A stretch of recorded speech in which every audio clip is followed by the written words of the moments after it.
Mais qu'est-ce que tu fais? Un café frappé.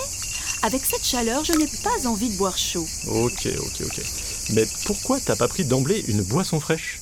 Tu sais pas ce qu'il me propose? Non, il sait pas.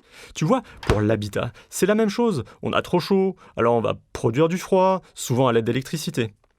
Pas très économique ni écologique. Car on peut éviter que la chaleur n'entre et ne stagne dans nos constructions, et de façon naturelle. Alors là, tu m'intéresses. J'allais justement installer une clim chez moi. Oh là, malheureuse. Je te conseille de l'envisager en dernier recours, car ce dispositif coûte en énergie, en CO2, contribue à réchauffer l'air extérieur, et en plus, la clim, ça fait du bruit, c'est pas très joli, et c'est vecteur de maladie. Alors, quelles sont tes solutions magiques? Non. Pas magique, de bon sens. Des solutions architecturales, des techniques bioclimatiques et un comportement responsable suffisent souvent et sans clim. Encore une bonne conception architecturale de l'habitat. Bingo! L'idéal, c'est toujours d'anticiper, protéger et profiter. Commençons par protéger du rayonnement solaire. Pour tes vitrages exposés au soleil, je te conseille de les équiper de casquettes, de volets ou de stores. Autre technique, utiliser des végétaux caducs, tu sais, ceux qui perdent leurs feuilles tous les ans. Dans ces deux cas, à chaque orientation, son dispositif, fixe, mobile, horizontal ou vertical. Et pour les murs? Pour les murs aussi, une isolation thermique répartie, comme la brique monomure ou alors une isolation par l'extérieur, protégeront les parois des variations de température. De même que l'inertie des matériaux lourds, comme la pierre, la brique, la terre crue, permet l'été d'atténuer et retarder dans la journée les effets de la chaleur à l'intérieur. Celle-ci est stockée dans les sols ou les murs. Deuxième phase stratégique, profiter.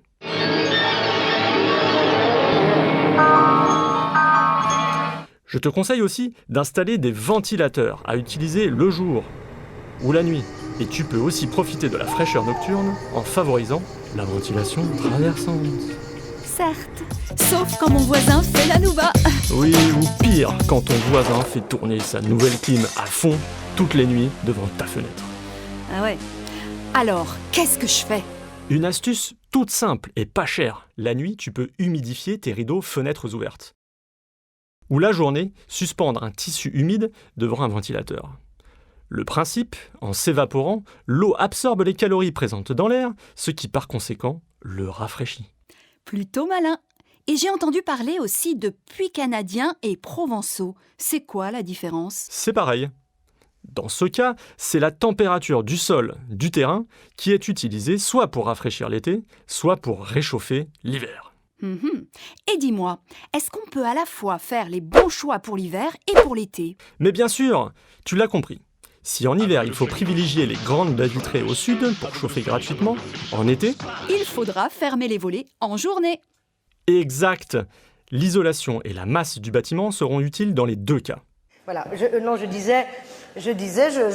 suis sûre qu'on aurait dû prendre un architecte, voilà. Je sais pas, une intuition.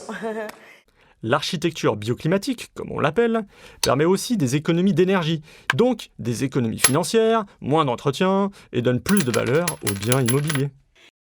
Eh bien, me voilà prévenu. Merci. Pour résumer, 1. Je protège. 2.